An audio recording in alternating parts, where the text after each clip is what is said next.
Agora, a reflexão que eu queria entrar é sobre o Dia das Mães. Vamos lá. Mãe é uma dádiva. É a melhor coisa que tem. O impulso, o instinto materno. A mãe fica 9 meses carregando o filho na barriga. Grávida. O homem, teoricamente, pode engravidar 9 mulheres em um dia.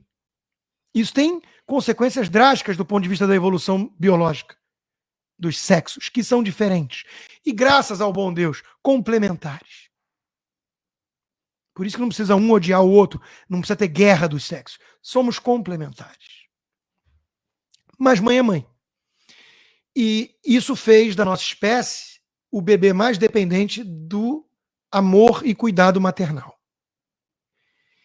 E qual é o ápice da prova do amor materno? Na minha concepção, a disposição ao sacrifício pelo filho. E eu digo isso porque eu sou um fã Admiro muita coisa ainda, ela tem muitas virtudes. Mas eu escrevi um livro sobre Ayn Rand. Hoje eu vejo várias lacunas na filosofia objetivista. E ela tem um livro chamado A Virtude do Egoísmo, por exemplo, que é um livro instigante. E ela tem o cuidado de fazer um reparo que ela está usando egoísmo no sentido não pejorativo do termo, mas sim você ser autocentrado, você voltar para os seus interesses. Se o seu filho é o seu maior interesse, então não seria sacrifício você colocá-lo como prioridade. Tem um problema. Ayn Rand não teve filhos. E eu acho que aí ficou uma grande lacuna.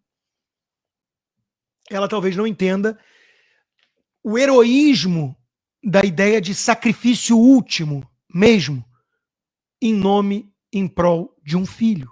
Isso é coisa que alguns pais podem fazer, sem dúvida. Sem dúvida. Mas muito mais frequente, via de regra, vir da mãe. Então eu estou começando a fazer esse discurso, primeiro para enaltecer todas as boas mães que existem por aí. Porque tem mãe ruim também. Má.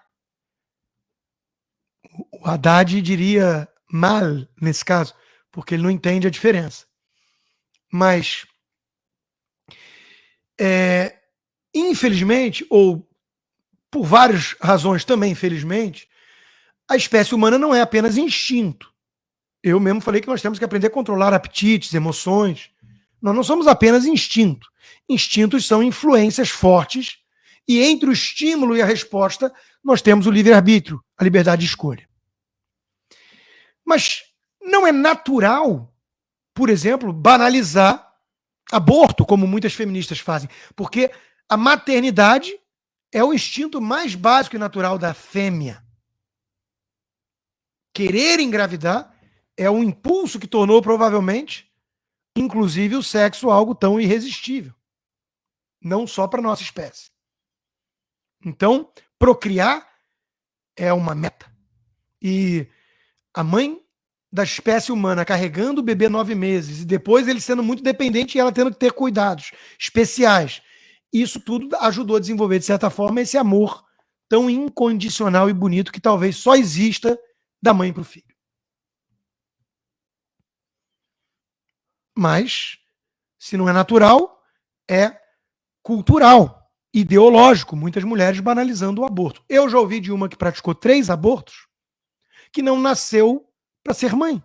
Mas ela tem 2 filhos. Tem 2 filhos e já disse isso na minha frente e de testemunho. Eu não nasci para ser mãe.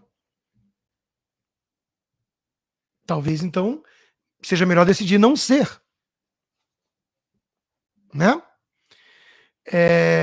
A Bíblia hebraica já nos traz ali a história de Salomão. O rei Salomão.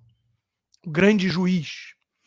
Que, quando chega uma demanda diante dele de 2 supostas mães de uma criança, decide, de forma muito sábia, parti-la ao meio e dar uma metade para cada um. E como ele descobre quem é a mãe verdadeira e deixa ela ficar com o filho?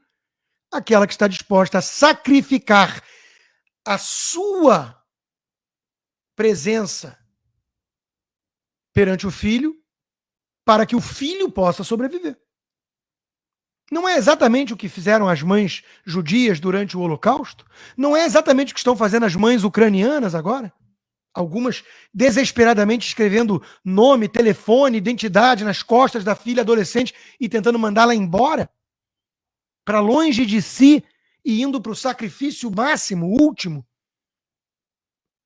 de ficar longe de quem você mais ama, por quem você mais ama.